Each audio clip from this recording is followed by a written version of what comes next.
আপনারা হয়তো আমাকে চেনেন না। আমার নাম অরুণিমা চৌধুরী। আপনাদের এই নির্জন মুহূর্তে এভাবে এসে বিরক্ত করার জন্য আমি ক্ষমা প্রার্থী। তবে কিছু জরুরি কথা বলার ছিল, যা আপনাদের সবার জানা প্রয়োজন। ততক্ষণে উঠোনে এসে জড়ো হয়েছেন খালেদা ও বড় মামাও। এত বড় কালো গাড়ি নিজের বাড়ির সামনে এসে দাঁড়িয়েছে, ব্যাপারটা একবার খতিয়ে দেখতেই সকলের আশা। বড় মামা সবার পক্ষ থেকে এগিয়ে এলেন। বড় মামা বললেন, বসুন বাবা, আপনি এত দূর এসেছেন, কি জানতে চান? আমরা তো সাধারণ মানুষ। অরুণিমা চৌধুরী বললেন, আমি একজন শিল্পপতি, কিন্তু আজ আপনাদের কাছে কোনো ব্যবসার কথা বলতে আসিনি। এসেছি একটা মেয়ের জন্য, আপনাদের পরিবারের একজন সদস্য, ত্রিনা। ট্রেনার নাম শুনে দীক্ষার মুখ কঠিন হয়ে গেল। দীক্ষা শীতল কণ্ঠে প্রত্যুত্তর করল, ত্রিনা, সে এখন আমাদের কেউ নয় মিস্টার চৌধুরী। তার প্রসঙ্গ এখানে না নাই ভালো। অরুণিমা চৌধুরী বললেন, আমি জানি সে আপনাদের সাথে চরম প্রতারণা করেছে, কিন্তু আমি আপনাদের কাছে এসেছি কারণ গত 24 ঘন্টা ধরে সে আমার বাড়িতে আছে। দীক্ষা শুধালো, আপনার বাড়িতে? অরুণিমা চৌধুরী বললেন, হ্যাঁ, সেই দিনটাতে শহরের ফুটপাতে বিধ্বস্ত অবস্থায় তাকে দেখতে পাই। আমার বাড়িতে নিয়ে আসার পর সে দাবি করে তার পরিবার বলতে কিছুই নেই। সে অস্বীকার করে যে তার বোন বা আত্মীয় আছে। শেষে আমি তাকে আশ্রয় দিয়েছি কাজের বিনিময়। দীক্ষা এবার উঠে দাঁড়ালো, তার চোখে রাগ এবং তীব্র বিতৃষ্ণা। এগুলো আমাদের জানাতে এত দূরে এসেছেন কেন মিস্টার চৌধুরী? আমরা জানতেও চাই না ওর ব্যাপারে কিছু। সে কোথায় আছে, কি করছে, তাতে আমাদের কোনো আগ্রহ নেই। ও জাহান্নামে গেলেও আমাদের কিচ্ছু যায় আসে না। অরুণিমা চৌধুরী বললেন, আমি জানি, কিন্তু তার চোখে আমি এক ধরনের দম্ভ অহংকার বোধ দেখেছি। বিন্দু মাত্র অনুশোচনা খুঁজে পাইনি। আপনার পোস্ট ভাইরাল হলে আগ্রহ থেকে আমি আমার লোকদের দিয়ে আপনার ব্যাপারে বিস্তারিত জানতে চাইলে তার আমাকে ত্রিনার সংযোগটা জানালো। তখন মনে হলো এই মেয়েটাকে একটা শিক্ষা দেওয়া প্রয়োজন। তিনি ধীরে ধীরে দীক্ষার দিকে এগিয়ে এলেন। অরুণিমা চৌধুরী বললেন, ওর শিক্ষা কেবল ওর একার নয়, বরং ওর মতো হাজারো লজ্জাহীন নারীর জন্য উদাহরণ হয়ে থাকবে। আর এই মেয়েটার জীবন ও নিজের হাতে সবটা নষ্ট করার আগে ওকে সঠিক পথে ফেরাতেই ওর শিক্ষা দরকার, এবং আমার এর জন্য সাহায্য প্রয়োজন, আপনার সাহায্য। দীক্ষা বলল, কীরকম সাহায্য? অরুণিমা চৌধুরী বললেন, আমি চাই আপনি আমার বাড়ি চলুন, শুধু অতিথি হিসেবে। আপনি আপনার বাবু হওয়ার আগ পর্যন্ত সেখানে থাকুন। যারা প্রতারিত হয় তারা উপরওয়ালার আশীর্বাদে ভালো থাকে, আর যারা প্রতারণা করে তারা কখনো ভালো থাকতে পারে না। আমি চাই ত্রিনা তার চোখের সামনে দেখুক সে যে বোনকে ঠকিয়েছে সে কিভাবে একজন সম্মানিত শিল্পপতির বাড়িতে বিশেষ অতিথি হিসেবে রাজার হালে আছে। এই কঠিন বাস্তব অভিজ্ঞতার মাধ্যমে আমি তাকে জানাতে চাই প্রতারণার ফল কি হয়। তাছাড়া এই সময় ডাক্তার, হাসপাতাল এগুলোর আশেপাশেই থাকা দরকার, সেখানে আপনার অযত্ন হবে না। আমি সে আশ্বাস দিলাম। আপনি রাজি হন মিসেস? দীক্ষা তার আগে হাত উঁচিয়ে করেই তাকে থামিয়ে দিল। আপনি বললে আমি যাব কেন? আমি কোনো গল্প শোনাচ্ছি না, যা সত্য তাই বলছি। আর আমাকে কি আপনার অভদ্রলোক মনে হয়? ট্রিনার ব্যাপারে আপনার এত গায়ে পড়ার কারণ কি? সে যা করেছে আমার সঙ্গে করেছে, তাতে আপনার কি? কারণ? অরুণিমা চৌধুরী একদণ্ড থামলেন। এই মুহূর্তে তিনি ভীষণ অসহায় বোধ করছেন। মনে করতে চাইছেন না অতীতের ঘটা সেই দিনগুলির কথা, ভয়ঙ্কর দুঃস্বপ্নময় দিন এবং রাত। কি হলো বলুন? আপনি কেন আগ বাড়িয়ে আমার হয়ে প্রতিশোধ নিতে চাইছেন, যেখানে আমি সব ছেড়ে দিয়েছি? দীক্ষার কথায় অরুণিমা মুখ তুলে তাকালেন। চোখ জোড়া কেমন যেন জল করছে তার। দীক্ষার সামান্য অবাক হলো। অরুণিমা হাতের ইশারায় তার ড্রাইভারকে ডাকতেই একটা পত্রিকার কাগজের কাটিং এনে তুলে দিল তার হাতে। সে কাগজের টুকরোটি তিনি দীক্ষার দিকে বাড়িয়ে ধরলেন, গম্ভীর গলায় বললেন, পড়ুন। অবাক হলেও কিছু বলল না দীক্ষা। কাগজটি হাতে নিল, চোখ বুলিয়ে দেখল, তাতে একজন নারীর সুইসাইড কেস লেখা। আর এই নারীটি বিশিষ্ট চৌধুরী পরিবারের একমাত্র মেয়ে, অরুণিমা চৌধুরীর একমাত্র ছোট বোন তপস্যার সুইসাইড কেস। দীক্ষা বিস্মিত নয়নে মুখ তুলে তাকালো। অরুণিমা অন্যদিকে তাকিয়ে আছেন, চোখে রোদ চশমা তুলে দেওয়া। নিজের সিক্ত চোখ জোড়া তিনি কাউকে দেখাতে প্রস্তুত নন, তবে কণ্ঠের বিষণ্ণতা লুকাতে পারলেন না কিছুতেই। আমার বোনের গল্পটা আপনার গল্পের মতোই, পার্থক্য এতটুকুই, আপনি মনের জোরে বেঁচে আছেন, আমার বোন নেই। নিস্তব্ধতা জেগে বসলো হঠাৎ করে। কেউ কোনো কথা বলছে না, বাতাসে ঘুরছে অদ্ভুত অস্বস্তি। অরুণিমা নিজেই যে নিস্তব্ধতাকে নামিয়েছেন, নিজেই সেটাকে চিরে ফালা করলেন। আমি আমার বোনের জন্য কিছুই করতে পারিনি। দুটো বাচ্চাকে আমার হাতে তুলে দিয়ে গেছে যাবার সময়। ওদের নিয়ে আজ আমার দুনিয়া। ওদের দিকে তাকিয়ে আমি বেঁচে আছি বলতে পারেন। বাবা মায়ের পর তপস্যাই ছিল আমার সবচেয়ে কাছের ছিল।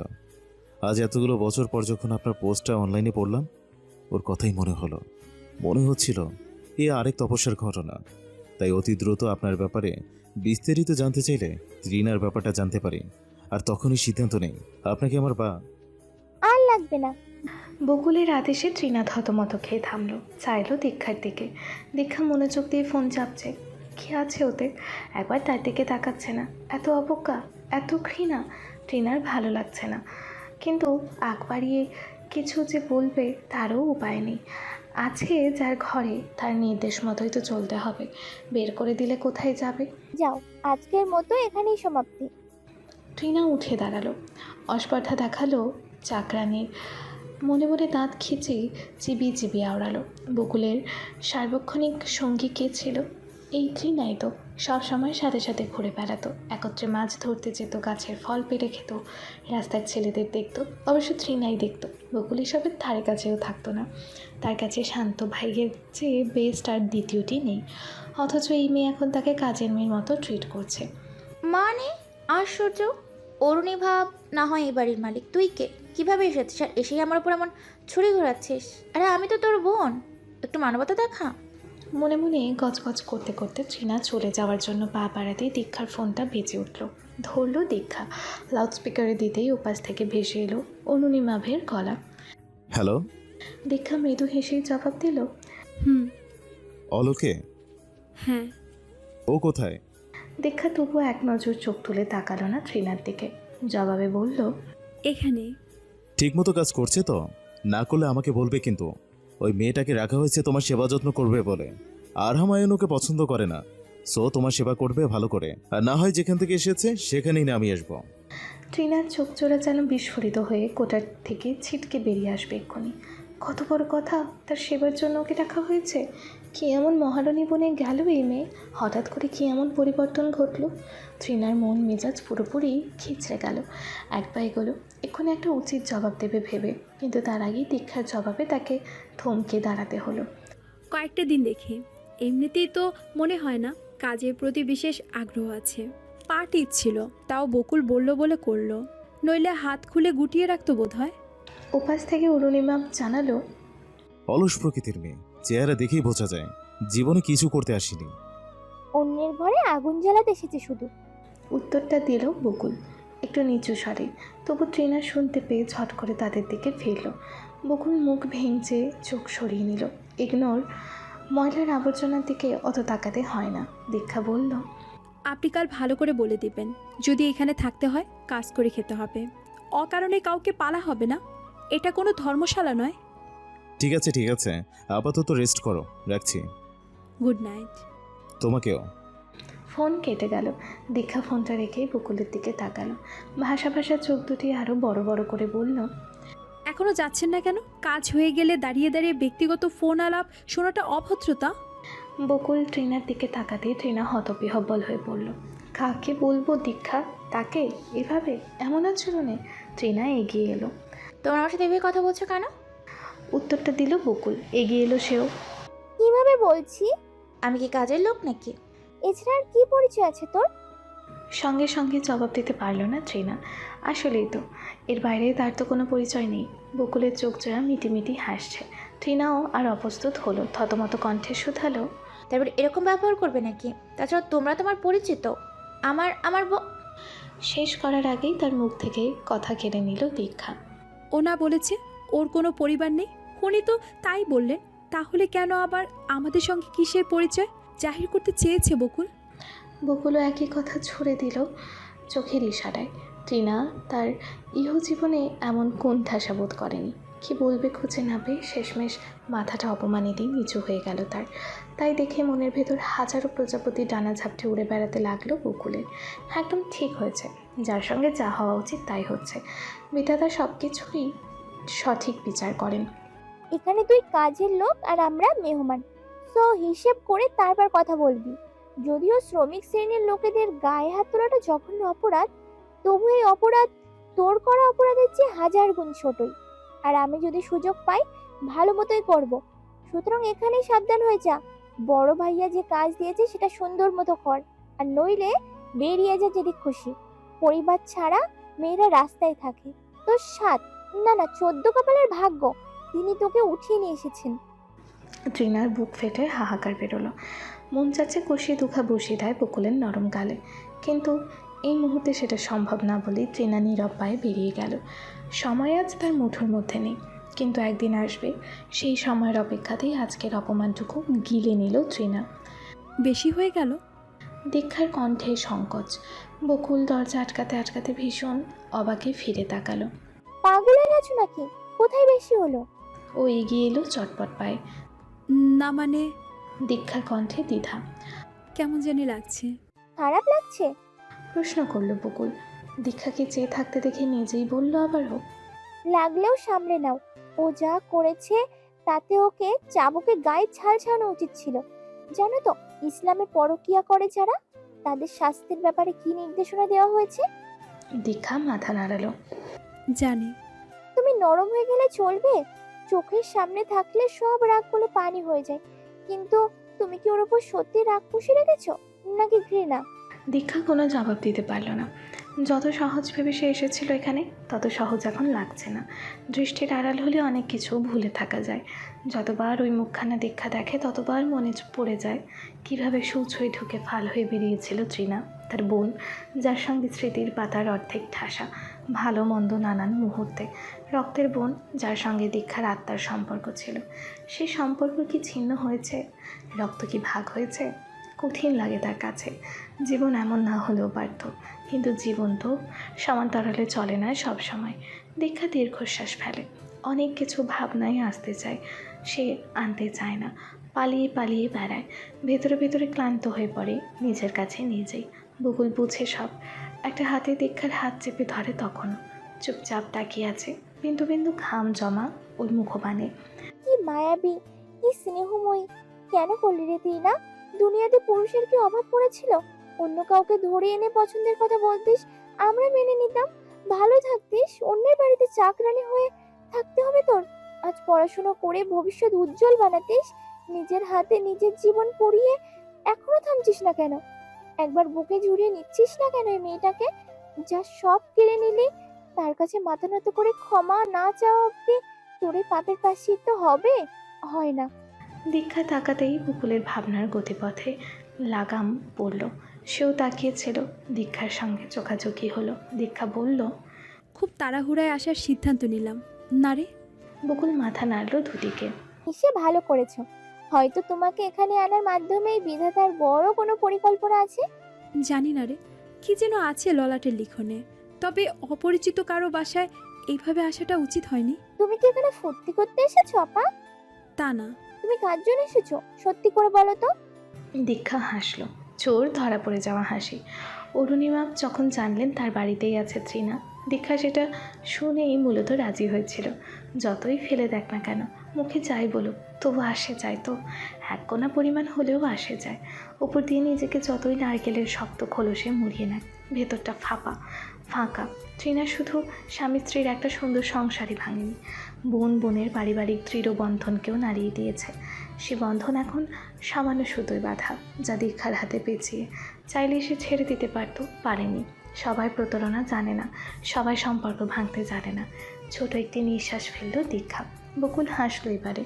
কত যে লুকাতে চাও, অথচ তোমার চোখে সব ফুটে থাকে, সব। গাল টেনে ধরে দীক্ষা ওর। খুব পাকড়া হয়েছিস, মাকে বলতে হবে তোর বিয়ের ব্যবস্থা করা দরকার। এই কথা শুনতেই বকুলের চোখের পাতায় ভেসে উঠল শান্তর অশান্ত মুখখানা। চঞ্চল হৃদয় সেই ছেলেটা, যাকে বুঝ হওয়ার পর থেকে নিজের হৃদয়ের মনে কথায় জায়গা করে দিয়েছে খুব যত্নে। কিন্তু সে তো মনে পড়তেই মনটা মলিন হয়ে ওঠে তার। চোখে মুখে স্পষ্ট বিষণ্ণতা প্রকাশ পায়। দীক্ষা চুপ করে দেখে আনন্দ পায়। কি বোকা আহারে, ভাবছে শান্ত তাকে পছন্দ করে, অথচ শান্ত যে তাকে বোন বানিয়েছে, আর বউ তোকেই বানাবে। এক্ষুনি বলতে ইচ্ছে করে দীক্ষার, কিন্তু বহু কষ্টে মুখটাকে আটকালো। শান্ত বিশেষভাবে রিকোয়েস্ট করেছিল বকুলকে যেন এইসব ব্যাপারে কিচ্ছুটি না বলে। বকুলের অস্থির মনের চঞ্চলতা সেও টের পেয়েছে। সেই অস্থিরতা সে নিজেই দূর করবে, সময় আসুক। তাই আপাতত ভাইয়ের অনুরোধ পালনেই দীক্ষা শুয়ে পড়ল তাড়াতাড়ি, পেটের নিচে বালিশ চাপা দিয়ে। কত বড় হয়েছে পেটটা, অবাক লাগে। কবে আসবে সোনামণি তার? শুয়ে পড়, অনেক রাত হলো। বলল দীক্ষা। বকুল আনমনে বলে উঠে এলো। বাতি নিভিয়ে শুয়ে পড়ল পাশে, কিন্তু ঘুম এলো না সহজে, না তার আর না দীক্ষায়। পাশাপাশি শুয়ে দুটি মানুষ সম্পূর্ণ নতুন চিন্তা ভাবনায় নিমজ্জিত হয়ে কল্পনার জগতেই হারিয়েছে। আজকাল শিশিরের রাত কাটে না, দিনটা চলে যায় কিভাবে কিভাবে যেন। রাতগুলো বড্ড আলস্যে ভরে আসে, সেকেন্ডের এক একটা কাটে না যেন এক একটা বছরের সমান ধীর লয়ে চলে। শিশির হাপিত্তেশ করে, অস্থিরতায় গুমড়ে মরে। আজ তার পাশে কেউ নেই, কেউ না। পুলিশের কাছে সব কিছু স্বীকার করেছে সে। ইয়াবা আর হিরোইন চোরা কারাবাড়িতে তার দায়িত্বটা যে ডেলিভারি ম্যানের, জানার পরেও পুলিশ তাকে অনেক মারধর করেছে। জানতে চেয়েছে আর কে কে এসবের সঙ্গে জড়িত। শিশির কাউকেই জানে না, মকবুল ভাই ছাড়া। সেও নাকি শিশিরের অ্যারেস্ট হওয়ার পর থেকে পলাতক। পুলিশেরা অনেক মেরেছে, নির্যাতন করেছে, কানের উপর জোরে জোরে বাড়ি দিয়েছে, সূচ ফুটিয়েছে, চামড়ায় অসংখ্যবার। কি নেই তাদের নির্যাতন সেলে। শিশির চিৎকার করে বলেছে সে কাউকে চেনে না, আর কারো সঙ্গে তো কথাই হতো না ওর। এসে দিয়েই চলে যেত, কিংবা ও গিয়ে দিলে তারা নিয়ে পালাতো এক প্রকার। তবু পুলিশ ক্ষান্তও হয়নি। মারতে মারতে শেষমেশ হাল ছেড়ে দিয়ে শিশিরের স্বীকারোক্তির ভিত্তিতেই মামলা দায়ের করেছে। আগামীকাল তাকে কোর্টে চালান করা হবে। জজ সাহেবের রায়ের ওপর ভিত্তি করছে তার ভবিষ্যৎ জীবন। জেলে দেওয়া হবে এ কথা জানা, তবে কতদিনের জন্য কে জানে। শিশির দীর্ঘ নিঃশ্বাস ফেলে। আজকাল তার মনটা মুক্ত পাখির মতো উড়ে বেড়াতে চায়, উড়ে চলতে চায় বহু দূর। কে যেন বলেছিলেন, শরীর আটকে গেলে মন খুলে যায়। কোথায় পড়েছিল লেখাটা ঠিক মনে করতে পারছে না শিশির। এসব বই পড়ার নেশা টেশা তার কোনো কালেই ছিল না। বই তো পড়তো দীক্ষা, প্রচুর প্রচুর। বিয়ের শুরুতে কত ঝগড়া হয়েছে দুটিতে এই জন্য। শিশির মুখ ফুলিয়ে বলতো, তোর তো আমাকে দরকার নেই, দরকার ওই বইয়ের। তাহলে সব ছাইপাশে বিয়ে করতে। দীক্ষা ও কপট রাগ দেখিয়ে খেঁকিয়ে উঠত তখন।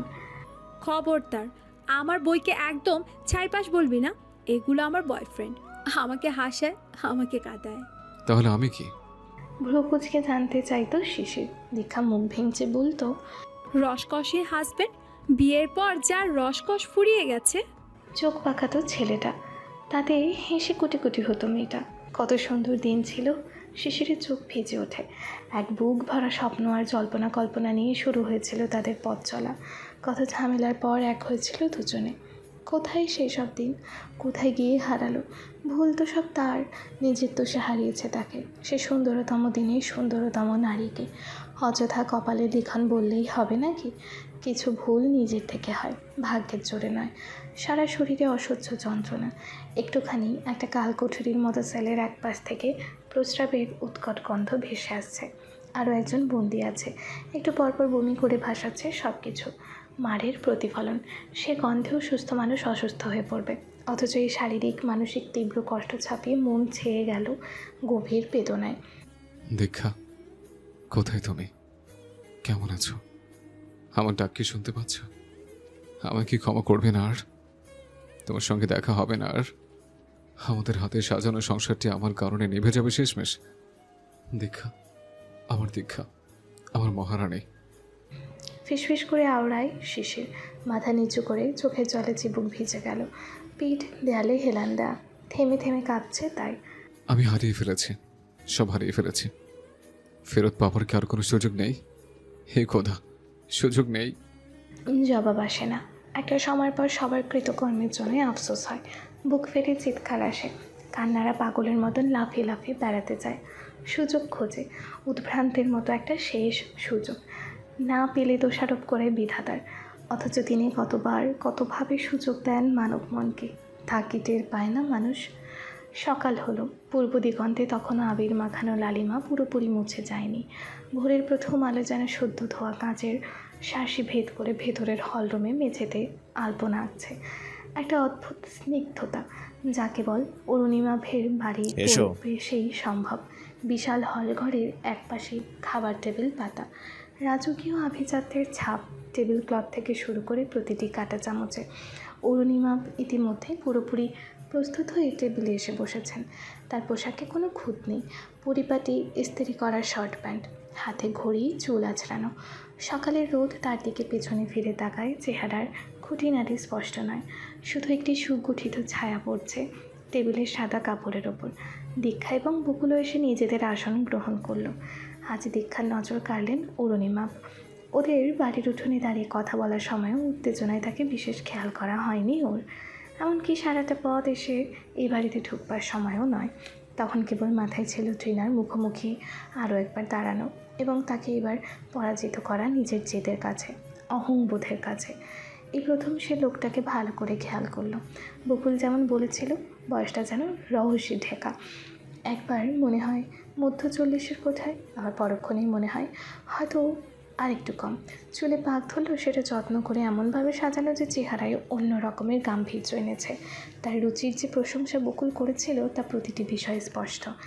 তার বসার ভঙ্গি, নীরবতা, এমনকি প্লেটে খাবার নেওয়ার ধরনও এতটা রুচিশীল, আভিজাত্য যেন তিনি চারপাশের সব কিছুকে ছাপিয়ে যান, অথচ থাকেন সম্পূর্ণ শান্ত।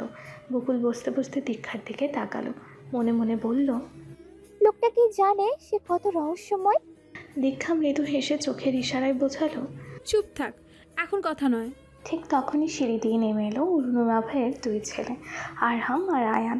আরহাম একটু চুপচাপ স্বভাবের, তার চোখের দৃষ্টিতে একটা শান্ত জিজ্ঞাসা, যেন সে পরিবেশটাকে বুঝে নেওয়ার চেষ্টা করছে। সে এসেই বাবার পাশে রাখা চেয়ারটিতে বসলো নীরবে। কিন্তু আয়ান, সে যেন গোটা বাড়ির চঞ্চলতা নিয়ে নেমে এসেছে। এই ছেলেটির মুখে অজস্র প্রশ্ন আর চোখে হাজারো কৌতূহল। সে দীক্ষার বকুলকে দেখে বেশ উৎসাহিত বোধ করলো। এই বাড়িতে নতুন কোনো মানুষের আগমন মানে তার কাছে নতুন খেলার সঙ্গী। আয়নের চোখে চোখ পড়তেই দীক্ষা হাসার চেষ্টা করলো, কিন্তু তার হাসিটা পূর্ণতা পেল না। আয়ান যেন দীক্ষার দিকে তাকিয়ে কি একটা বোঝার চেষ্টা করছে। তার গোল গোল চোখ দুটি দীক্ষার স্ফীত উদরের উপর স্থির হলো। ছোট হাত দিয়ে টেবিল চাপড়ে আয়ান সরাসরি প্রশ্ন করে বসলো, aunty, why you are so fat? দীক্ষা যেন বজ্রঘাতের মতো থমকে গেল। সকালে প্রথম কামড় দেওয়া গরম টোস্টটা মুখে দিতে গিয়ে তার বিষম খেলো। কাশি আর শ্বাসরুদ্ধ হয়ে যাওয়ার উপক্রম। এমনও অপ্রত্যাশিত অপ্রস্তুতকর প্রশ্নে সে লজ্জিত হবে নাকি হাসবে বুঝতে পারল না। দ্রুত সে মুখে হাত চাপা দিল। বকুলের অবস্থা আরও শোচনীয়। সে হাসবে কিনা নিজেকে সামলে রাখবে নাকি ছেলেটার আস্পর্ধায় রেগে যাবে তা ঠিক করতে পারল না। শেষমেশ হাসির তোরে প্রবল হলো। বকুল খিলখিল করে হেসে উঠল। এই দুষ্টু ছেলে, কি বলছিস? বকুল হাসতে হাসতেই দীক্ষার পিঠে আলতো চাপড় মেরে দিল। দীক্ষা কোনো মতে নিজেকে সামলে নিয়ে ফিসফিস করে বলল, ধরনী সহায় হ। অরুণিমা তৎক্ষণে ব্যাপারটা সামলে নিলেন। তার ঠোঁটের কোণে এক চিলতে হাসি, তবে কণ্ঠে শান্ত প্রশ্রয়। তিনি আয়ানের দিকে ঝুঁকে বললেন, আয়ান, তোমার আন্টির পেটের ভেতরে একটা বাবু আছে, তাই তার পেট বড়। সো মোটা না, and is not fat, she is pregnant, okay? Ayaan বড় বড় চোখ করে তাকালো। তার মস্তিষ্কে তখন নতুন তথ্য প্রক্রিয়াজাত হচ্ছে। সে আরও জোরে টেবিল চাপড়ে বলল, বাবু, ও মাই গড, বাবু আবার পেটের ভিতরে কিভাবে থাকে? সে কি খেলবে না? সে কি খাবে না? বাবু কি শ্বাস নেয়? আরহাম এতক্ষণ চুপচাপ বসেছিল। এবার সে মাথা তুলে ছোট ভাইয়ের দিকে তাকালো, কিছুটা বিরক্তি নিয়েই বলল, তুই এত বোকা কেন? তুমি জানো না সব বাচ্চাই প্রথমে পেটের ভেতরে থাকে, তারপর ওখান থেকে বের হয়। আয়ান বড় ভাইয়ের দিকে তেড়ে গেল। তুমি আমার বোকা বলছো? তুমি জানো তো খুব। তাহলে আমি তোমাকে একটা জিনিস জিজ্ঞাসা করব। আচ্ছা, বের হলে কীভাবে বের হবে? দরজা দিয়ে নাকি জানালা দিয়ে নাকি পিছন দিয়ে সিঁড়ি দিয়ে? আয়ানের এই পাকা পাকা কথা শুনে এবার অরুণিমা, দীক্ষার বকুল সবাই একসঙ্গে হেসে উঠল। দীক্ষার কাশি থেমে এখন তার চোখে আনন্দশ্রু। অরুণিমা হাসতে হাসতেই বললেন, না না, কোনো দরজা জানালা দিয়ে নয়। ডাক্তার আঙ্কেল ওকে বের করে আনবে যখন সে যথেষ্ট বড় হবে তখন। আর সে এখন খেলছেও না, খাচ্ছেও না, সে শুধু তার মায়ের ভেতরে ঘুমিয়ে আছে, শক্তি সঞ্চয় করছে। আয়ান কিছুক্ষণ ভাবল। ও, তার মানে আমিও প্রথম ওরকম মায়ের পেটে ছিলাম, তাই না পাপা? হুম, আমাকেও ডাক্তার আঙ্কেলরা বের করে এনেছে, রাইট পাপা? রাইট। আনতে গিয়ে মাথায় 2-4টা তার ছিঁড়ে ফেলেছে, এর জন্য আমি এত চঞ্চল। আর তুমি সবসময় আমাকে পাগল আর ভাইয়াকে ইডিয়েট বলো। এবার বুঝেছি আমার আসলে কোনো দোষই নেই, সব দোষ ওই ইডিয়েট ডাক্তার আঙ্কেলদের। তারা আস্তে ধীরে বের করবে না আমাকে। অরুণিমা হাসি চাপতে পারছে না। চোখ পাকিয়ে তাকাতেই আয়ান মুচকি হাসল। আর কখনো আমাকে পাগল বলবে না পাপ্পা, আমি তো ভালোই। খুব ভালো আপনি। এবার খান, কটা কটা কথা। জবাবটা দিল দীক্ষা। তার কথাতে আয়ান চুপ হয়ে গেল, মন দিয়ে খাওয়া শুরু করলো। দীক্ষা হেসে অরুণিমার দিকে তাকালো। সে সত্যিই ছেলে দুটিকে খুব পছন্দ করে ফেলেছে। বিশেষ করে আয়ানের সারল্য আর আরহামের গাম্ভীর্য মিশে এক অদ্ভুত ভালো লাগা তৈরি করেছে। অন্যদিকে সেই রাজকীয় টেবিলের এক কোণে প্রায় অদৃশ্য হয়ে দাঁড়িয়েছিল তৃণা। গত রাতের অপমান আর দীক্ষা বকুলের তীব্র কটাক্ষের পর সে যেন আজ নিজের শরীরটাকে টেনে আনতে পারছিল না। এই দৃশ্যে তার কোনো অংশগ্রহণ নেই, কোনো স্থান নেই। সে কেবল এক কোণে দাঁড়িয়ে আছে, অসহায়ত্বের চূড়ান্ত সীমায়। দীক্ষা, বকুল, অরুণিমা, এই তিনজনের হাসির শব্দ তৃণার কানে যেন পেরেক ঠোকার মতো লাগছিল। ভেতরের জ্বালনিটা বাড়তে বাড়তে এখন অসহ্য এক যন্ত্রণায় পরিণত হয়েছে। অরুণিমা হেসে হেসে কথা বলছেন, দীক্ষার দিকে হাস্যোজ্জ্বল চোখ দুটি দিয়ে তাকাচ্ছেন। এমনভাবে কথা বলছেন যেন সে তার কত আপন। অথচ তার আগে তৃণা এই বাড়িতে এসেছিল। বাচ্চাগুলিও বলিহারি, তার সঙ্গে চাকরের মতো ব্যবহার, আর এখনই এখানে হি হি করছে। সব হয়েছে ওই বাপটার মতো। সুন্দর মেয়ে মানুষ দেখেছে, মাথা নষ্ট হয়ে গেছে। দীক্ষা সুন্দর, তবে তৃণার মনে প্রশ্ন জাগলো নিজ থেকে। তৃণা থতমত খেলো, নিজেই নিজেকে বোঝালো সুন্দর তো সেও, দীক্ষার চেয়েও বেশি। দীক্ষা মোটা, গাল ফোলা, গলা ফোলা, তবে ত্বক তেল তেলে, ওটাও প্রেগনেন্সির জোরে।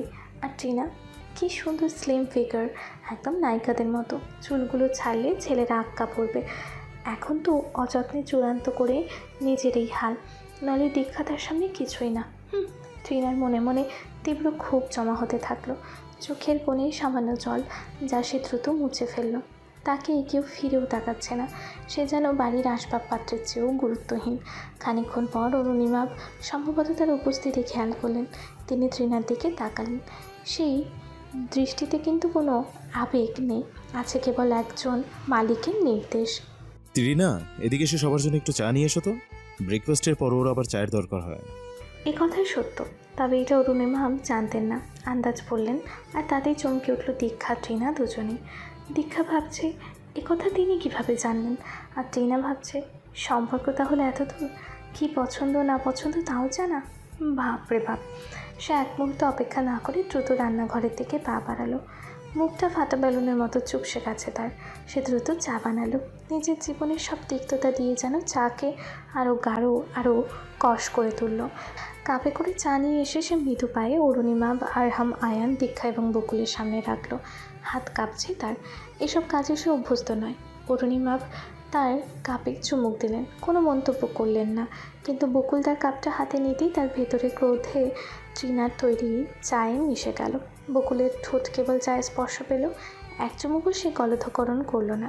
সঙ্গে সঙ্গে বকুল মাথা নেড়ে মুখ বিকৃত করে থু করে চায়ের অংশটুকু প্লেটে ফেলে দিল।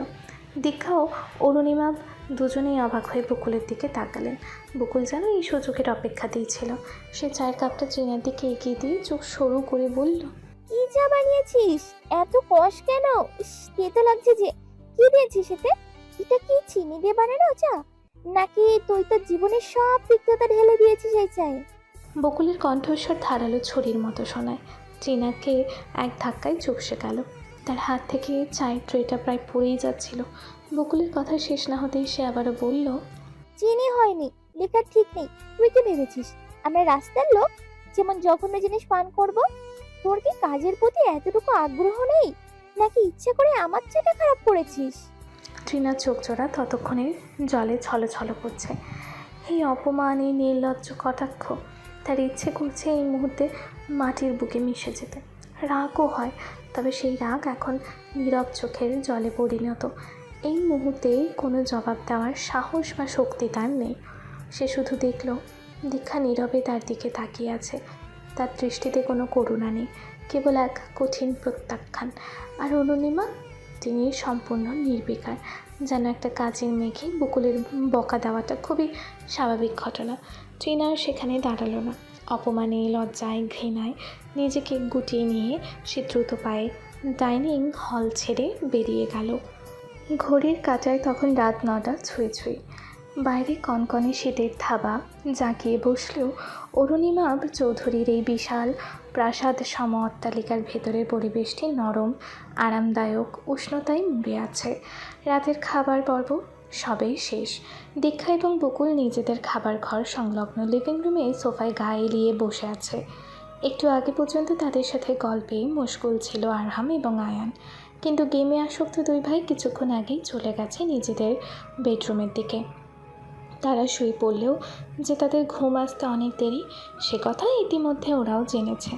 দীক্ষার পায়ের পাতা দুটো বেশ ফুলে গেছে।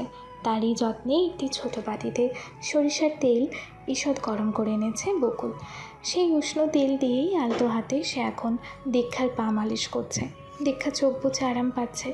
বকুলের হাত মৃদু কিন্তু যত্নের ছোঁয়া মাখা। দীক্ষা এক মনে বকুলের মুখ পানে চেয়ে আছে। কি নিষ্পাপ সরল একটি মুখ, কত মায়া আর সরলতা দিয়ে যেন মুখটি গড়ে তোলা। তেলের মালিশ করতে করতে বকুল যখন গভীর মনোযোগ মাথা নিচু করেছিল, তখনই দীক্ষা নীরবতা ভাঙল। তার কণ্ঠে কৌতূহল। দীক্ষা বলে উঠল, আচ্ছা বকুল, একটা কথা জিজ্ঞেস করি। বকুল বলল, পর্ব 28। বিয়ের কথা উঠলেই তোর মুখটা অমন পাংশু হয়ে যায় কেন? বিয়ে টিয়ে করতে চাস না নাকি? হুম হুম। বকুলের হাত থেমে গেল। সে দ্রুত মাথা তুলে দীক্ষার দিকে তাকালো। এক মুহূর্তে যেন তার চোখে কিসের ছায়া পড়ল, যা দীক্ষার চোখ এড়ালো না। দ্রুত নিজেকে সামলে নিয়ে সে হেসে ফেলল, কিন্তু সেই হাসিটা যেন মন থেকেই এলো না। চাই না, আজকাল বিয়ে করতে আমার ভয় লাগে। চারিদিকে যা হচ্ছে বড্ড ভয় লাগে আপা। তবু করতে তো হবেই। আজীবন কুমারী থাকবি নাকি? হ্যাঁ, একটা সময় গিয়ে সবারই জীবনে একজন সঙ্গী দরকার হয়, বিশেষ করে জীবনের শেষ সময়টার। তখন পার্টনার ছাড়া আর কারো কাছে তাদের জন্য অত সময় থাকে না, বুঝলি? বকুল তীক্ষ্ণ দৃষ্টিতে তার দিকে তাকালো। তার প্রশ্নটা যেন সরাসরি দীক্ষার দিকে ফিরে গেল। বকুল বলল, তাহলে তুমি কাউকে নিয়ে কেন ভাবো না আপা? তুমিও তো শুরু করো না জীবনটা, তোমারও তো দরকার কাউকে। তাছাড়া বাবুকেও তো। দীক্ষা যেন মুহূর্তেই তেতে ওঠে। তার শান্ত মুখটা শক্ত হয়ে পড়ে ঈষৎ। ইস, চুপ কর তো। আজাইরা কথা যত সব, যথেষ্ট শিক্ষা হয়েছে। হার না ভাই, কানে ধরে তওবা করছি। সরু গলায় বলল বকুল। তুমি না বললে পার্টনার সবারই দরকার হয়। দীক্ষা চুপ করে রইল, উত্তর নেই। বকুল সেই নীরবতার সুযোগ নিল। চোখে দুষ্টুমির ঝিলিক। আবারও নিজের কাজ শুরু করলো সে।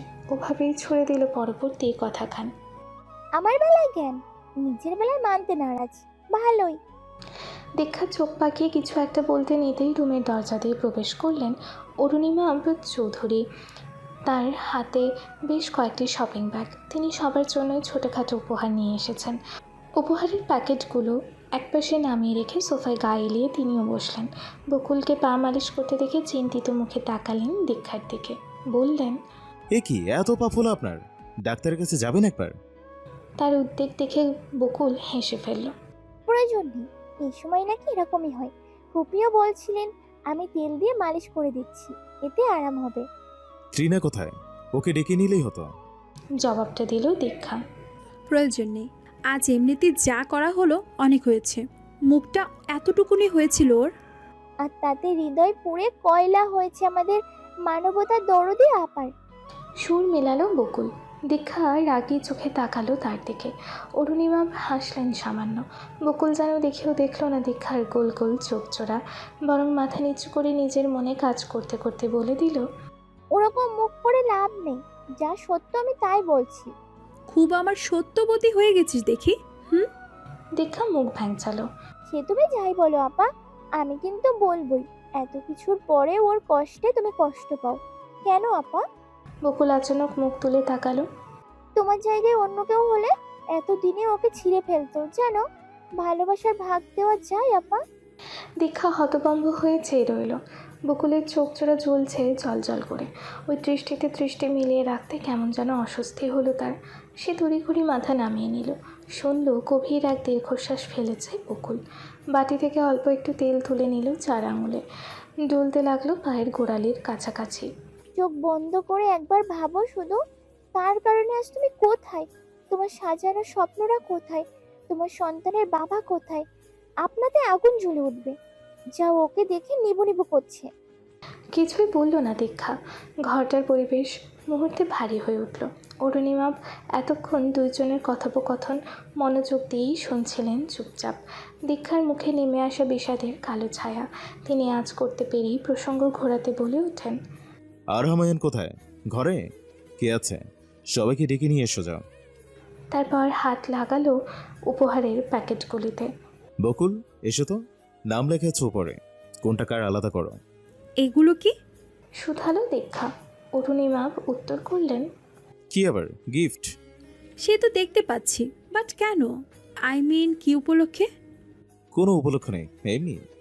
এমনিতে কেউ কাউকে গিফট দেয়? আমি দিই, কারণ আমি স্পেশাল। অরুণিমা মৃদু হাসলেন।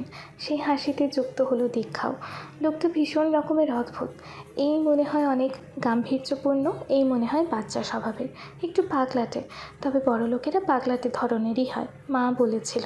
হাত সামনে দেখছে। অরুণিমাভের ডাকেই সবাই চলে এলো লিভিং এরিয়াতে। আর মায়ান এসে অরুণিমাভের দিকে ছুটে গেল, ঝাঁপিয়ে পড়লো তার গায়ের ওপর। তিনি দুজনকেই দুহাতে সামলানোর চেষ্টা করে হতচকিত হলেন, হাসলেন। বাচ্চা দুটি এমনই, বিশেষ করে আয়ান তার জানের জান।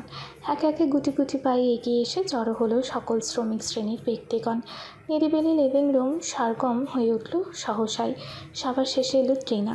ঘুমে ঢুলু ঢুলু চোখ জোড়া, গায়ের কাপড়েই এলোমেলো ভাব। সন্ধে থেকেই শরীরটা ভীষণ খারাপ লাগছিল তার, তাই সকাল সকাল শুয়ে পড়েছিল আজ না খেয়েই। মাত্র অঞ্জলির মায়ের ডাকে ঘুম ভাঙল। উঠে আসতে ইচ্ছা না করলেও আসতে হলো। এবং বুঝলো কারো আন্ডারে থাকা কত যে মজার। অরুণিমা একটা একটা প্যাকেট ধরে নাম ডাকছেন। যার নাম ডাকা হচ্ছে সে এগিয়ে আসছে, প্যাকেট নিয়ে চলে যাচ্ছে। দীক্ষা, বকুল ওদের পরেই আসলো ট্রিনার পালা। প্যাকেট খুলে ট্রিনা হতভম্ব হয়ে গেল। এত সুন্দর শাড়ি, বেবি পিঙ্কের ভেতর স্টোন ওয়ার্ক করা, সফট মোলায়েম শাড়ি ট্রিনার হাত দিতেই গলে গেল। সারাদিনের যত মন ভার তাও সব গলে পড়ল। চোখে মুখে জ্বলে উঠল অন্যরকম এক দীপ্তিময় দ্যুতি। সেই দিকে একদৃষ্টি তাকিয়ে রইল দীক্ষা। ট্রিনার হাসি হাসি মুখটা তার হৃদয়ের কোথাও না কোথাও সূচ ফোটালো যত্ন সহকারে। চিনচিনে একটা ব্যথা অনুভব হলো। তার সব কিছুকে কেড়ে নিয়ে কী করে হাসেও এত দুঃসাহস হয় কী করে? সে তো আজকাল মন খুলে হাসতে পারে না, আয়নার সামনে দাঁড়িয়ে নিজেকে দেখতে পারে না।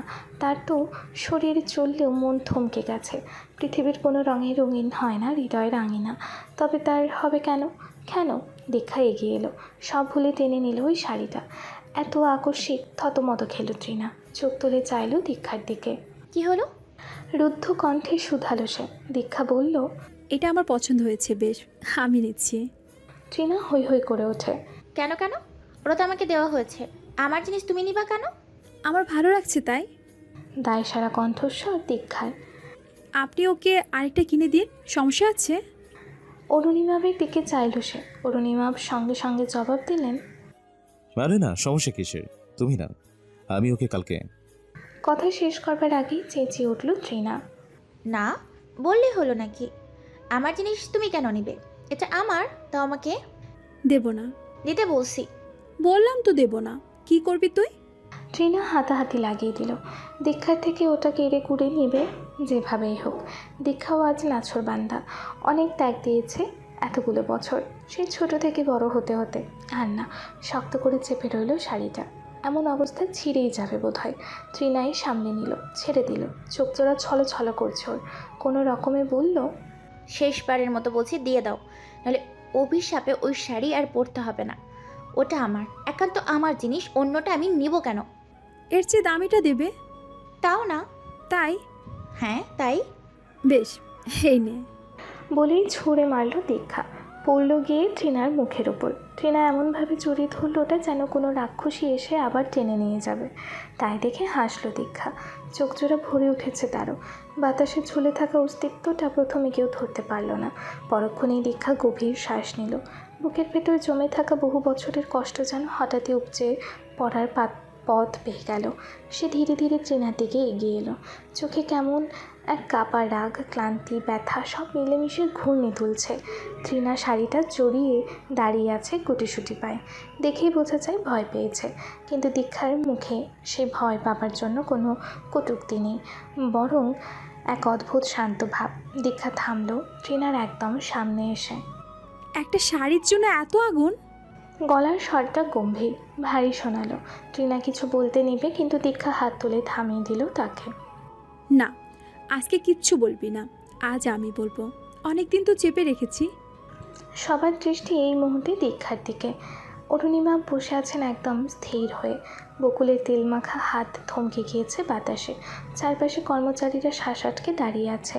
দীক্ষা তাকালো ট্রিনার বুকে আঁকড়ে ধরা সেই শাড়ির দিকে। এইটা নিয়ে তোর এত ব্যথা হচ্ছিল সামান্য একটা কাপড়ের জন্য? পছন্দ হয়েছে বলে আমি নিতে চাইলাম, এইটুকুতেই তোর পুরো দুনিয়া ভেঙে গেল, তাই না? ট্রিনা ধীরে মাথা নাড়ালো, প্রতিবাদ করতে চাইলো, কিন্তু দীক্ষা এবার গলার জমে থাকা আগুন ছড়িয়ে দিল। তাহলে যখন তুই আমার ঘরটা নিয়ে গেলি তখন আমার কেমন লাগছিল বলতে পারিস?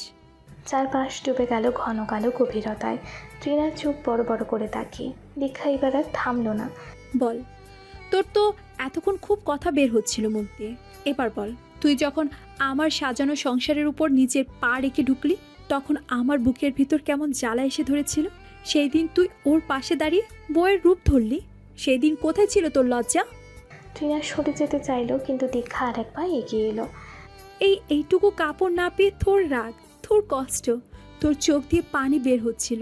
তাহলে আমি, আমার বেলায় কি অন্ধ ছিলি? তখন তো বিন্দুমাত্র সংকোচও দেখিনি তোর ভেতরে। দীক্ষার গলা কাঁপছে, যেন ভেতরে ফেটে আসছে টেনে ধরে রাখা ক্ষতগুলো। শাড়িটা আমার পছন্দ হয়েছে বলে নিতে চেয়েছি, আর তাতে তুই কাঁদবি, তুই রাগ করবি, তুই কষ্ট পাবি। আমি আমি পাই না? আমি মানুষ না? ট্রিনার দৃষ্টিটা এবার পুরো বাধা লাগানো। সে জানে না কি বলবে, কিভাবে রুখবে। দীক্ষা এবার একদম ধীরে কিন্তু তীক্ষ্ণ কণ্ঠে বলল, একবার চোখ বন্ধ করে ভাবতো ত্রিনা, আজ যদি আমি তোর জায়গা থেকে কিছু নিয়ে নিই তুই কেমন পড়ছিস? ঠিক তেমনি পড়তাম আমি যেই দিন তুই আমার জায়গাটা নিয়েছিলি। ট্রিনার চোখে পানি জমতে লাগলো। কেউ নিজের জিনিস কাউকে ছেড়ে দিতে পারে না ত্রিনা। যেমন তুই পারিসনি এই শাড়িটা দিতে, ঠিক তেমনি আমি পারিনি আমার পর, আমার সংসার, আমার নাম চিরজীবনের জন্য কাউকে দিয়ে দিতে। কিন্তু আমাকে দিতে হয়েছিল অসহায় হয়ে। না চাইতো তুই আমার বোন হয়ে আমার থেকে সব ছিনিয়ে নিয়েছিলি। এইটাই কি প্রথম? তুই তো সব সময় আমার পছন্দের জিনিসগুলো নিয়ে নিতি। আমি কোনোদিন তোকে কিছু বলেছিলাম? তার চোখ চকচক করে উঠছে। বকুলের শ্বাসরুদ্ধকর অবস্থা। কিছু বলবে ভেবেও শেষমেশ নীরবতাকেই গ্রহণ করে নিল। বলুক, ভেতরে চাপানো কষ্টগুলো বের করে দিই এক এক করে। অরুণিমা অশ্রুসক্ত জলজলে চোখে দীক্ষার এই আগুন রূপ দেখছেন চুপ করে। দীক্ষা এবার ট্রিনার দিক ঠিক সামনে গিয়ে দাঁড়ালো, এতটাই কাছে ট্রিনার নিঃশ্বাস পর্যন্ত কাঁপতে লাগলো। কেন করলি তুই? বল, কেন আমার ঘরটা ভাঙলি? আমি তো এক মায়ের পেট থেকে এলাম দুনিয়াতে। না রে, তুই আমার আপনজন ছিলি না? সেই তুই কেন আমাকে মাটিতে মিশিয়ে দিলি? দীক্ষার গলা ভেঙে যায়, চোখ থেকে টুপটাপ করে পানি পড়ছে। একটা শাড়ির জন্য তোর হৃদয় পড়ছে না? তাহলে শোন, আমার হৃদয় ঠিক এমনই পড়ছিল। সেই দিনের সেই আগুন আমি আজও নেভাতে পারিনি। ট্রিনা কেঁপে উঠল, শাড়িটা বুকে চেপে ধরার শক্তি কমে গেল। দীক্ষা আবারও বলল, আমি তোর কাছে উত্তর চাই, আজ, এক্ষুনি। কেন? চিৎকার করে বলল আবারও, কেন? শব্দটা পুরো ঘরে বজ্রপাতের মতো পড়ল। ট্রিনার ঠোঁট কাঁপছে, কিন্তু কোনো শব্দ বের হলো না। দীক্ষা আরও উত্তেজিত হয়ে উঠল। বল, একটা শাড়ি কেড়ে নেওয়ায় তুই পড়ছিস, তাহলে আমার ঘর, আমার স্বামী কেড়ে নেওয়ার সময় তুই কি একবারও ভাবলি না আমার কথা? বিন্দুমাত্র সংকোচ হলো না? ট্রিনার চোখ দুটো লাল হয়ে উঠেছে অশ্রুতে, কিন্তু মুখে ভাষা নেই। দীক্ষা নিজের বুক চাপড়ে বলল, এই যে ভেতরে ভেতরে আমি মরছি, সেই মৃত্যুর দায়ভার কার? অরুণিমা উঠে দাঁড়াতেই যাচ্ছিলেন, কিন্তু থেমে গেলেন। এটা শুধু দুই নারীর কথা নয়, এটা দুটো হৃদয়ের গভীরতম সংঘর্ষ। দীক্ষা এবার আরও কাপা গলায় বলল, বল ত্রিনা, আজ পর্যন্ত তোকে আমি ব্যথা দিয়েছি? দেইনি তো। আজ কেন তোর শাড়িটা ছিনিয়ে নিয়েছিলাম জানিস? যেন তুই বুঝতে পারিস নিজের জিনিস কেড়ে নিলে কেমন লাগে। ওর বুকের উপর হাত দিয়ে থাপড়ে দিতে লাগলো দীক্ষা। এই যে এইখানে, এইখানে লাগে, ভীষণ লাগে, জ্বলে পুড়ে ছাড়কার হয়। কয়লা চিনিস? কয়লা? হ্যাঁ, ওটাই হয়। তোর হচ্ছিল যেমন সামান্য একটা শাড়ি, আর আমার তো পুরা দুনিয়া তুই। ট্রিনা চোখে পানি নিয়ে ফোপাতে ফোপাতে কিছু বলতে গেল, আমি আমি তো আপা। কিন্তু ঠিক তখনই তার মাথা ঘুরে উঠল, দৃষ্টি ঝাপসা, চোখের সামনে সব কিছু দুলতে শুরু করলো। ট্রিনা 2 হাত দিয়ে মাথা ধরল। আপা আমার মাথা ঘুরছে। দীক্ষা থমকে গেল। ট্রিনার পা কাঁপছে। 1 সেকেন্ড, 2 সেকেন্ড, তারপরে ধপ করে পড়ে গেল মেঝেতে। চিৎকার করে উঠল বকুল। রিনা, অরুণিবাবু ছুটে গেলেন তার দিকে। আরহাম থতমত খেলেও আয়ান কেঁদে উঠল ভয় পেয়ে। লিভিং রুমে এক লহমায় বিশৃঙ্খলা নেমে এলো। দীক্ষা স্থির দাঁড়িয়ে, তার 2 চোখ বেয়ে অশ্রু নামছে, কিন্তু তার মুখে এক অদ্ভুত শূন্যতা। মুহূর্তটাই যেন সব প্রশ্ন, সব অভিযোগ, সব ব্যথা একশ্বাসে থেমে গেছে। পরের দিন সূর্য সবেমাত্র শহরের উঁচু দালানগুলোতে আলো ফেলছে, কিন্তু শিশিরের জীবন তখন নিকষ কালো অন্ধকারে ঢাকা। সকাল 11টা নাগাদ তাকে প্রিজন ভ্যান থেকে নামিয়ে ঢাকা মহানগর দায়রা জজ আদালতের এজলাসে তোলা হলো। চারিদিকে উকিলদের জটলা, বিচার প্রার্থীদের চাপা গুঞ্জন, আর পুলিশের কঠোর চোখ। এই বিশাল কক্ষের প্রতিটি কোণায় যেন ভয় আর নিয়তির শীতল নিঃশ্বাস লুকোনো। কাঠগড়ায় দাঁড়ানো শিশিরের শরীরটা যন্ত্রণায় কুঁকড়ে আছে। গত কয়েকদিনের শারীরিক নির্যাতনের প্রতিটি চিহ্ন তার চোখে মুখে, চলনে বলনে স্পষ্ট। হলদেটে ফ্যাকাশে মুখ, রুক্ষ চুল আর স্থির দৃষ্টি। এই সেই শিশির যে একদিন সবার সামনে বুক ফুলিয়ে দাঁড়াতো, যাকে দেখলে রাস্তা দিয়ে হেঁটে যাওয়া একপাল যুবতীও দ্বিতীয়বার ঘাড় ফিরিয়ে দেখার আগ্রহ প্রকাশ করত। এই সেই শিশির যাকে পেছন থেকে জড়িয়ে ধরে দীক্ষা বলতো, ওয়ার্ল্ড মোস্ট হ্যান্ডসাম বয়। আদালতের কার্যক্রম শুরু হলো। পাবলিক প্রসিকিউটর পিপি মাদকদ্রব্য চোরাকারবারিতে শিশিরের ভূমিকার বিস্তারিত তুলে ধরলেন। ইয়াবা এবং হেরোইন পাচারের মতো গুরুতর অপরাধে সে সরাসরি জড়িত ছিল। ইয়াবা ও হেরোইনের পরিমাণ ছিল বাণিজ্যিক।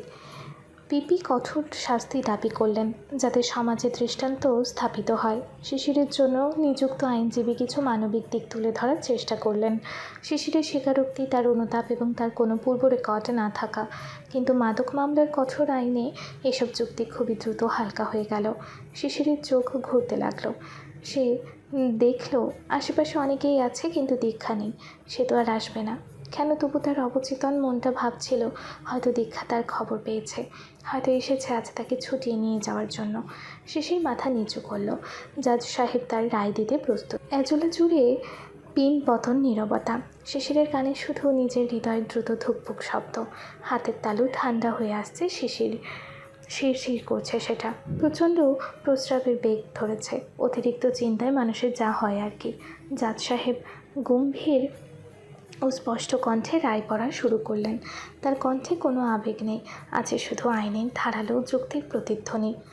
আসামি শিশির, পিতা সজ্ঞানে স্বেচ্ছায় মাদকদ্রব্য নিয়ন্ত্রণ আইন 2018-এর ধারা 33(1) অধীনে শাস্তিযোগ্য অপরাধ করেছেন।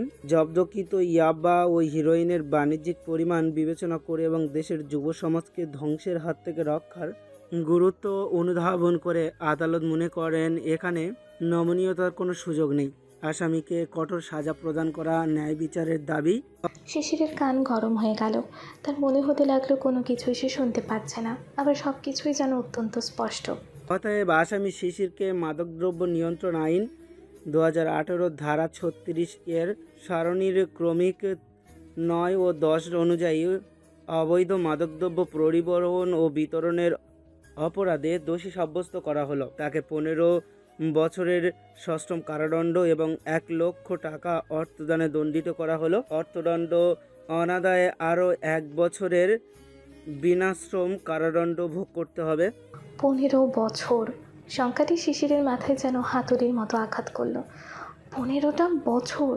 জীবনের মধ্যাহ্নকাল, যৌবনের শেষ তেজটুকু এখন কারাগারের 4 দেয়ালের গ্রিলে আটকে থাকবে। এই 15 বছরেই পৃথিবী কত বদলে যাবে। সেলের বদ্ধ ঘরে বসে তার শুধু শ্বাস প্রশ্বাসের শব্দ শোনা ছাড়া আর কিছুই করার থাকবে না। রায়ের শেষ কথাগুলো শোনার সঙ্গে সঙ্গেই শিশিরের শরীরটা একবার কেঁপে উঠল। তার মনে হলো তার পা দুটো আর তাকে ধরে রাখতে পারছে না। সে দেয়ালে হেলান দিতে গিয়েও পারল না। তার চোখের সামনে তখন ভেসে উঠল শুধু একটি মুখ, দীক্ষা, তার মহারানী। 15 বছর পর যখন সে জেল থেকে বেরোবে, দীক্ষা কেমন থাকবে? সে কি তার জন্য অপেক্ষা করবে, নাকি সে ইতিমধ্যে অন্য কারো জীবনে নিজেকে খুঁজে নেবে? তার কান্না, তার হাসি, তার সেই মুখভঙ্গি, যখন সে কপট রাগ দেখিয়ে বলতো রসকসীন হাজব্যান্ড। আজ তার চোখ ভরে উঠল জলে। এই বিচারালয়ের শত শত মানুষের সামনে, পুলিশের কঠোর চোখ এবং জাজের গাম্ভীর্যের মাঝে শিশির নিজের সব লজ্জা ভেঙে হাওমাও করে কেঁদে উঠল। দীক্ষা, আমার মহারানী, আমাকে ক্ষমা করো। আমি সব হারিয়ে ফেলেছি আমার দীক্ষা। কাঁদতে কাঁদতে তার শরীরটা মেঝেতে এলিয়ে পড়তে চাইল। সে কোনো রকমে কাজ করার কাঠটা ধরে রইল।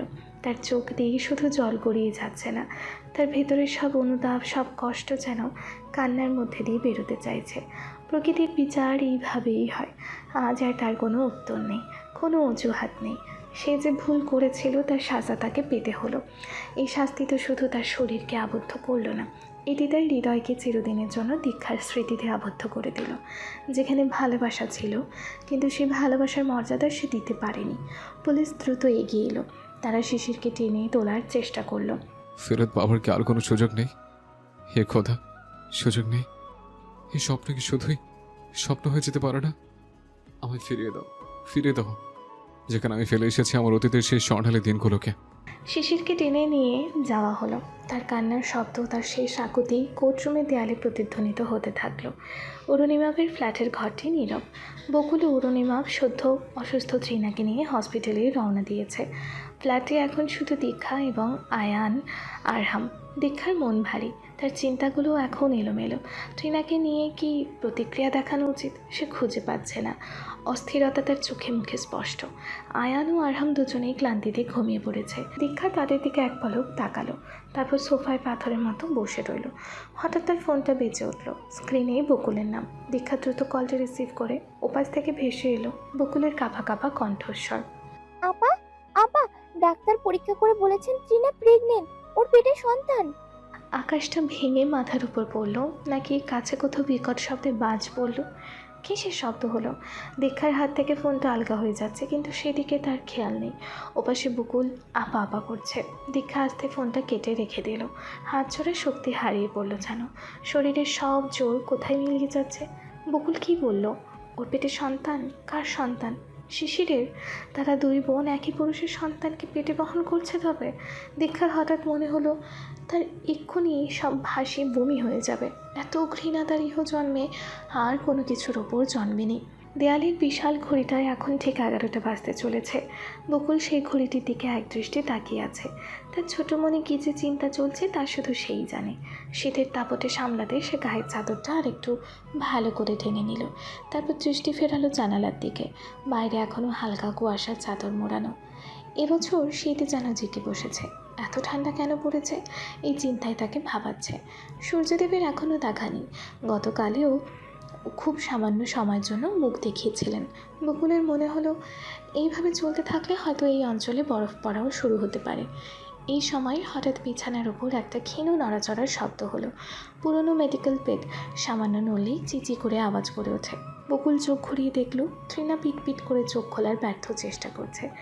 আবার কড়া আলোর কারণে বন্ধ করে ফেলছে। সম্ভবত ঘরের উজ্জ্বল আলো সরাসরি চোখে লাগার কারণেই তার চোখ খুলছে না।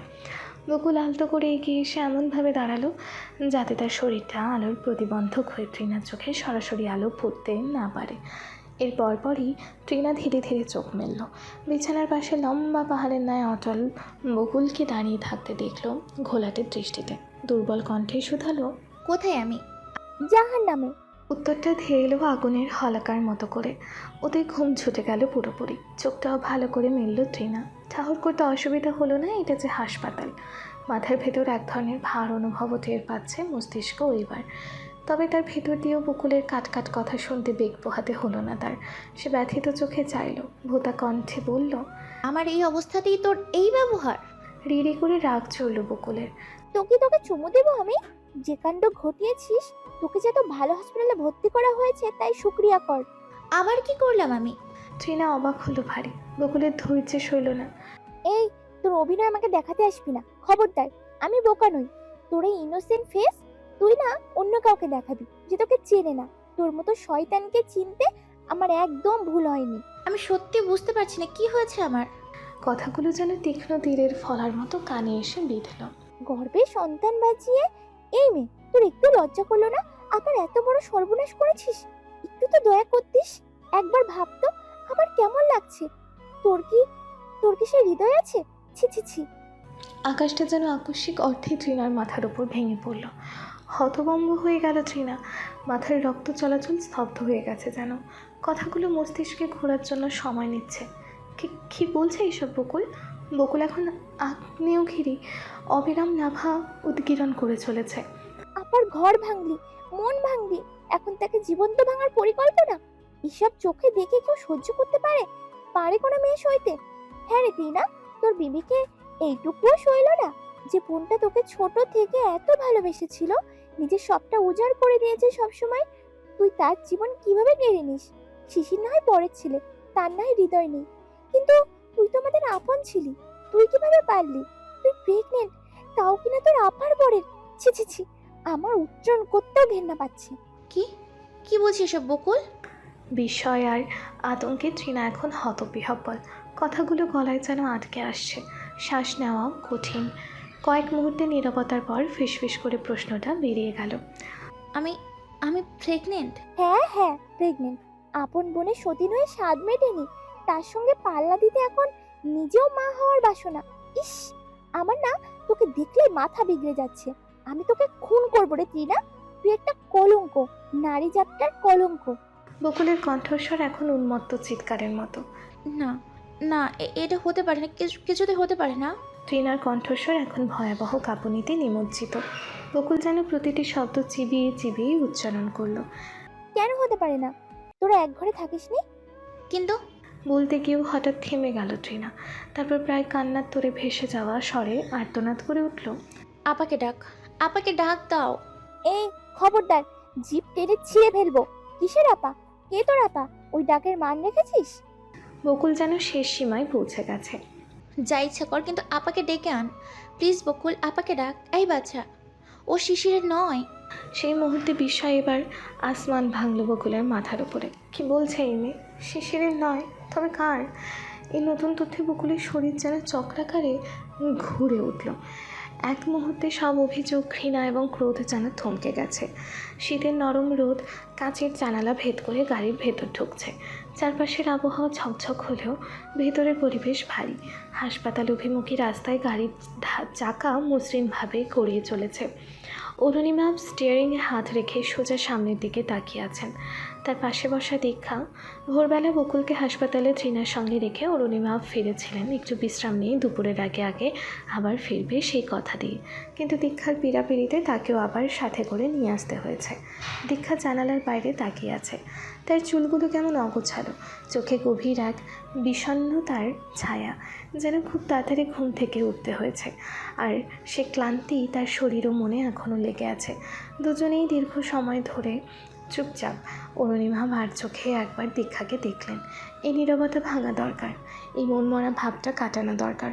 খুব হালকা কিছু দিয়ে শুরু করলেন তিনি। আপনার প্রিয় রং কি দীক্ষা? দীক্ষা চমকে উঠল যেন। এতক্ষণ অন্য কোনো জগতে ছিল তার বিচরণ। আস্তে করে মুখ ঘুরিয়ে অরুণিমাভের দিকে তাকিয়ে শুধালো, আমার? কেন? এমনি জানতে ইচ্ছে করলো, বলুন না। ও, মুখ ফিরিয়ে নিয়ে বলল দীক্ষা। নীল, একদম গভীর নীল, আকাশের গাঢ় নীল। তাকান আকাশ পানে, যা এখনো হালকা ধূসর রঙে ছেয়ে রয়েছে। সুন্দর গভীরতা আছে। জানেন, নীল রংটা স্থিরতার অনন্তের প্রতীক। ঠিক যেমন আকাশ আর সমুদ্র, তারা সবকিছু দেখে, সব ধরে রাখে, তবুও নিজেরা শান্ত থাকে। একটু থামলেন অরুণিমাভ। দীক্ষা আবারও ফিরে যায়। অরুণিমাভ বলে চলেছেন, জীবনের দিকে তাকালে দেখবেন মাঝে মাঝে মনে হয় সব থেমে গেছে। কিছুক্ষণের জন্য আপনার পৃথিবীটা হয়তো থমকে গেছে, তাই না? কিন্তু এই থমকে যাওয়াটা আসলে একটা ভুল ধারণা। নদীকে দেখেছেন, সে কারোর জন্য অপেক্ষা করে না। কোনো পাহাড়, কোনো বিশাল পাথর, এমনকি তার প্রিয় বালুকণাময় তীর, কারোর জন্য সে থমকে যায় না। সে সব ভাসিয়ে চলে যায়। চলার পথে তার স্রোত কখনো বাড়ে, কখনো কমে, কিন্তু বয়ে চলাটা তার ধর্ম। সে জানে স্থির হয়ে গেলেই পৌঁছে যাবে। তার অস্তিত্ব বিলীন হবে। আমাদের জীবনটাও ঠিক নদীর মতো দীক্ষা। যা কিছু কষ্টদায়ক, যা কিছু আঘাত করে, তাকে ভাসিয়ে দিতে হয়। নদীর মতো চলতে হয়। পথ হয়তো ভাঙবে, স্রোত হয়তো তীব্র হবে, কিন্তু ভেঙে পড়ার পর আবার নতুন করে পথ তৈরি করা যায়। কারণ আপনি যদি থেমে যান, তবে আপনার চারপাশের ভালো জিনিসগুলো আপনার কাছে পৌঁছতে পারবে না। দীক্ষার চোখের কোণে চিকচিক করে ওঠে জল। সে বোঝাতে চায় না, দৃঢ় কণ্ঠে বলল, আমি জানি, কিন্তু কিভাবে এত শক্ত হওয়া যায়? শক্ত হতে হয় না, বরং শিখতে হয়। শক্ত হওয়াটা একটা আর্ট, একটা অভ্যাস। যেমন ধরুন, এই যে এখন আমরা তৃণার জন্য চিন্তিত, এই চিন্তাটা স্বাভাবিক, কিন্তু আপনাকে শিখতে হবে এই চিন্তার ভারে যেন আপনার ভেতরে শান্তি চাপা না পড়ে যায়। অন্যের চিন্তায় চিন্তিত হবেন অবশ্যই, তবে নিজেকে নিশ্চিন্ত রেখে। এত উতলা হতে হয় না দীক্ষা, নাকি নিজেকে এত এলোমেলো করতে হয়? দিন শেষে আপনার আপনি ছাড়া আর কেউ আছে?